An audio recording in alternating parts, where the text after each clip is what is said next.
Why is it so hard for you to believe? Is my physical existence any more improbable than your own? What about all that hoo-ha with the devil a while ago from that movie? Nobody had any problem believing that the devil came over and existed in a little girl. All she had to do was wet the rug, throw up some pea soup, and everybody believed. The devil you could believe, but not God. I worked in my own way. I don't get inside little children. They got enough problems of their own. Also, I'm not about to go around to every person in the world and say, look, it's me. I want to talk to you. So I picked one man. One very good man. I told him, God lives. I live. He had trouble believing too, in the beginning. I understood. I'm not sure how this whole miracle business got started anyway. The idea that anything connected with me has to be a miracle. Personally, I'm sorry that it did. Makes the distance between us even greater. But if a miracle helps you believe that I am who I say I am, I'll give you a good one. Let me see. What's my most impressive miracle? Pick a card. Now, the only way to avoid this shipwreck and to provide for our posterity is to follow the counsel of Micah, to do justly, to love mercy, to walk humbly with our God. For this end we must be knit together in this work as one man. We must entertain each other in brotherly affection.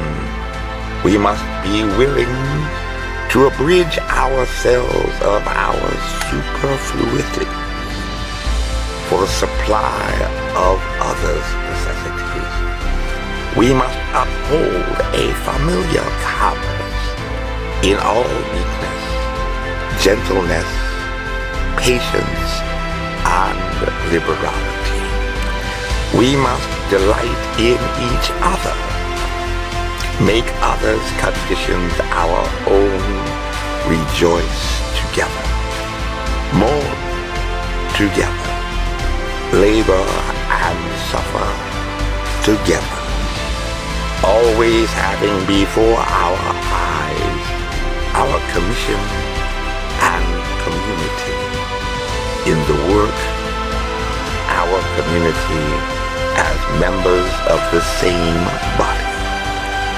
So shall we keep the unity of spirit in the bond of peace. The Lord will be our God and delight to dwell among us as his own people, and will command a blessing upon us in all our ways, so that we shall see much more of his wisdom, power, goodness, and truth than formerly we have been acquainted with.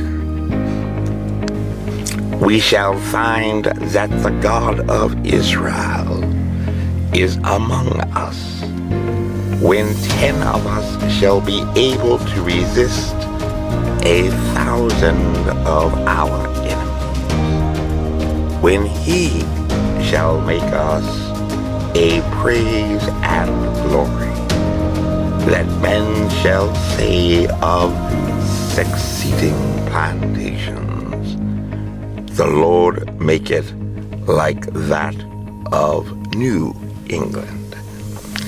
For we must consider that we shall be as a city upon a hill.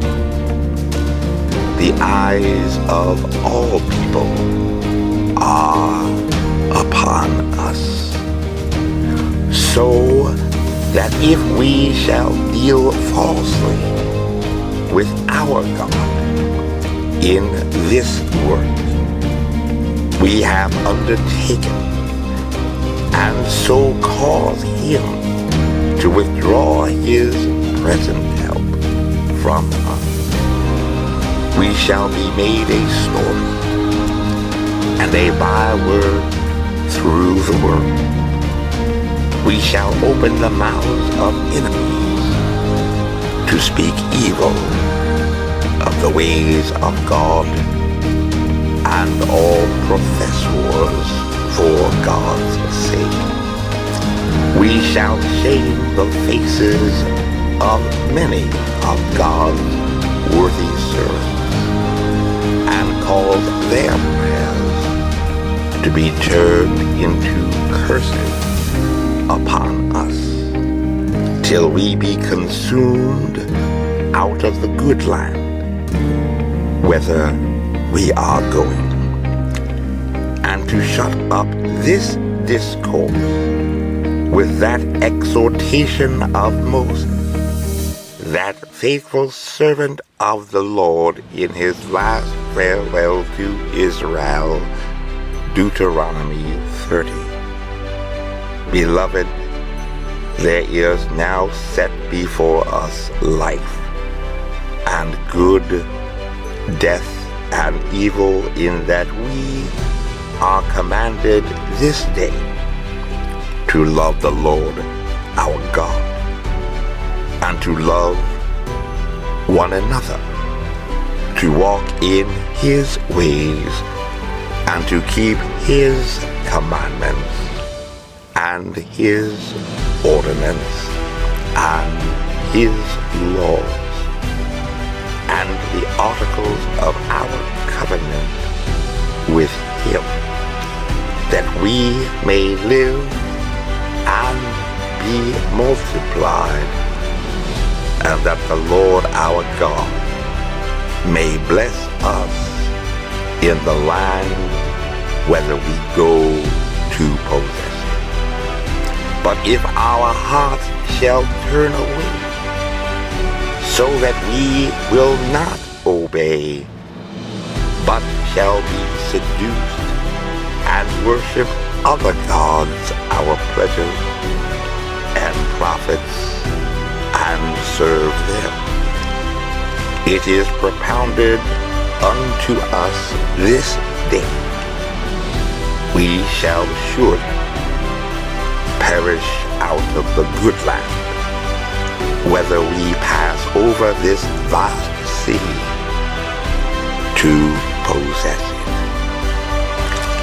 Therefore, let us choose life, that we and our seed may live by obeying his voice and leaning to him and cleaving to him, for he is our life and our prosperity. Prepare to be astounded and amazed.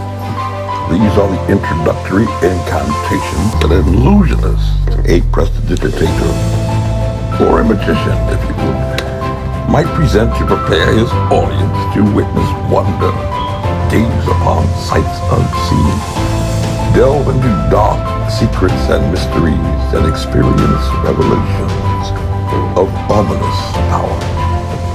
And since 2700 BC, in Egypt, these stage performers have stunned audiences with nothing more than garden variety public relations.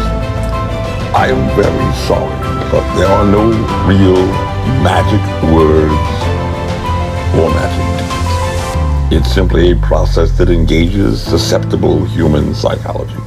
And the best showman of all, P.T. Barnum, reminded us that there is indeed a sucker born every day.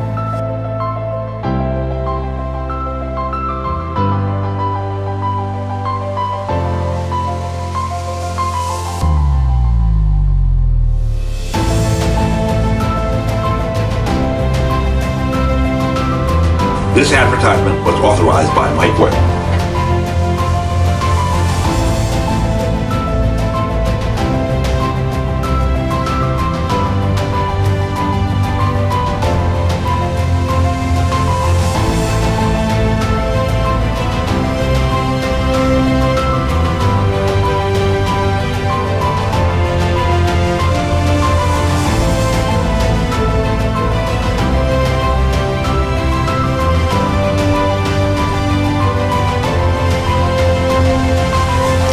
Thunk, I could have had a vaccine.